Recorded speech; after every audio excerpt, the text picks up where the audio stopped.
What is going on, beautiful people? Welcome to another episode, number 4 of Narc Talk. What brought to you by self-aware narcissist, Mr. Lee Hammock, aka Mental Illness from TikTok, Mental Illness with an extra S on Instagram, YouTube as well. In this segment, me, the diagnosed narcissist, the self-aware narcissist, I'm going to answer 5 questions from the last YouTube video I posted in Narc Talk. So question number 1. Have you ever dated another narcissist? Yes. It was a wild, terrible, crazy experience. Oh my goodness. I'm not sure if she's a full-blown narcissist. I want to think she's more along the lines of like borderline personality disorder or BPD. But our connection was insanely crazy. We used to work together. It was super extremely, it was a good relationship at first, but then we both had our own toxic traits. And actually, we reconnected later on and like we had a very, very bad, very bad breakup. I was seeing other people, she was seeing other people. It was a terrible breakup. Like, we were terrible together. And that's why people ask me in my comment section all the time, can 2 narcissists work? We could have worked if we were on a deserted island. But around other people with so many other options riding around, I was young as crap. I was in my early 20s. She was in her early 20s. Now we both, both grown now, both married other people. I think she's actually divorced now. And she's like, so she got divorced and immediately hopped into another relationship where she's pregnant now. I think she just had a baby by somebody else, from somebody told me. Like, she got divorced and was immediately pregnant by somebody else. So you see how toxic she is. Like, got divorced, already has another dude lined up, got pregnant by this dude and having a baby by him. Now, I don't know if they married. I said, I don't watch that stuff. I go no contact too. I know how to go no contact. People tell me stuff I hate. Don't tell me anything else about her. No contact means no contact. So 2 narcissists, wild relationship, just craziness.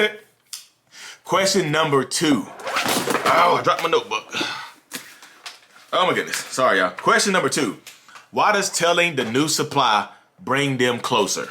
Because sometimes if you reach out to the new supply, it will actually bring the narcissist and the new supply closer because the narcissist has already warned the new supply about you. Hey, my ex is crazy. Hey, my ex might reach out to you because she's jealous of you. Hey, my ex is this. Hey, my ex is that. The narcissist has already conditioned the new person to think that you are, crazy or going to. They've already filled the new supply's head full of information about you. Probably a lot of false information. So the new supply already has this image in their head of you already. So when you reach out to them, when you reach out to them, the new supply will be like, well, dang, you told me that she would reach out. Dang, you told me that he would reach out. So now, because they told the new supply that you will reach out, it actually makes the new supply trust them weirdly. It's like, oh, I trust you now because you could have kept that from me, but you told me and you warned me that they would reach out, so you care about me. Thank you so much. And a lot of times, the new supply already thinks that they are better than you. So there's that as well. So reach out to the new supply. They just think they're better than you. So as you can see, it's really kind of pointless a lot of times. Unless there's some SEGG, some sexual stuff going on with kids and stuff like that. Some physical assault violence. It's kind of pointless to reach out to the new supply, y'all. Question number 3. Why are holidays so bad with a narcissist? Like July 4th was yesterday. I should have did a video on July 4th. I just did a little short, like a TikTok about it and whatnot. But holidays with narcissists are always going to be bad because a lot of times it's just the energy. I used to wake up on holidays and just feel weird. Like, I didn't want to deal with people. I didn't want to be around people. In my brain, I'm just thinking I'm above it. I think I'm above all the holidays and stuff like that.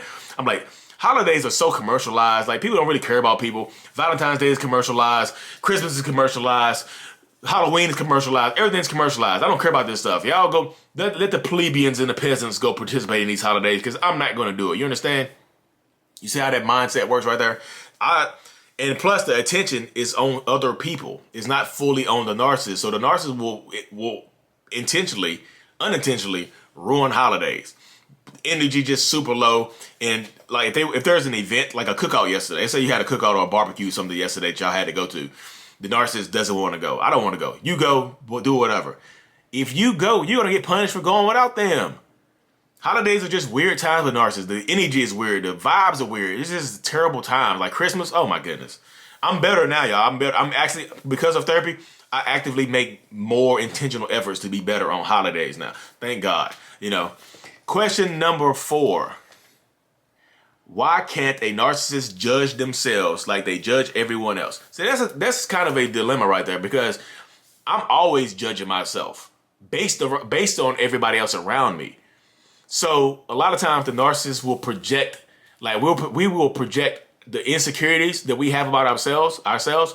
We'll project that on you. We'll project that on other people around us. We'll project that negative energy on everybody around us. And we're always constantly judging ourselves. And the fact that we don't think we will ever be good enough, we don't think you're going to be good enough. So we're judging you as well on the imperfections that we see in ourselves. I know it sounds weird, but if we feel like you're overweight, if we feel like if we feel like we are overweight or out of shape, we'll make you feel overweight and out of shape.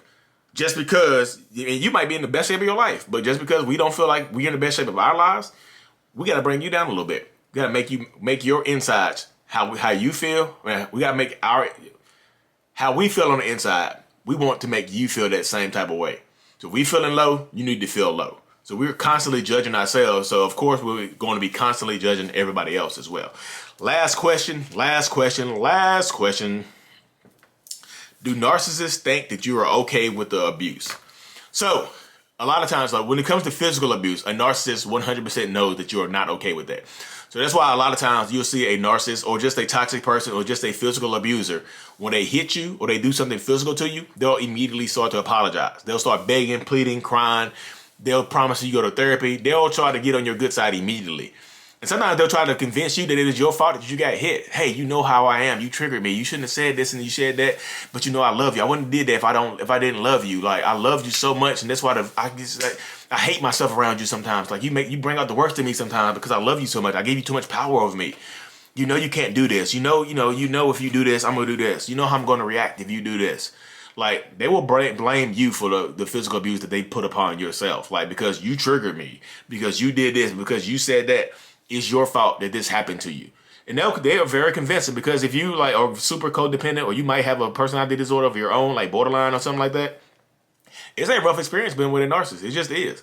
Because they're going to bring out the worst in you. They're going to be so many highs and lows and stuff like that. And they will blame you 100% for the physical and emotional abuse that you endure. Especially if they physically abuse you, you leave and you come back, they think you're okay with it. Then they're like, okay, I hit you and you came back. Cool. And this can be man or woman. I physically abused you and you came back. You must be fine with it. So don't bring it up again. Because if the second that you walk out that door and then you walk back into that door after everything we've been through, you are not allowed to bring it up again, because that's a soft spot that should not be brought up again. Point blank period. That's how the narcissist feels. Like, if you leave them because of something that they've done to you, and then you come back, they expect the slate to be completely wiped clean. They expect the slate to be completely free and clear of everything. They expect you to just be all forgiven. So don't bring it up again. Why are you gonna bring it up?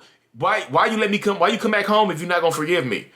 Why you let me come back home if you're not gonna let the past be the past? You see how that works right there?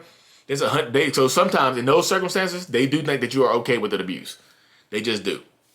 But anyways, y'all, if you've made it this far, leave a comment for the questions tomorrow, and we'll get those answered tomorrow as well. 5 questions today. I might sort of up it. I like keeping it kind of quick and to the point, just to get a little bit more personal with my subscribers and stuff on YouTube. I'm only answering questions from YouTube as well. I don't answer questions from TikTok or anywhere else, just from YouTube. Because, it's YouTube channel, it's YouTube stuff. So I really, truly appreciate everybody. Here's the end of the next episode of Narc Talk. See you guys tomorrow. Peace.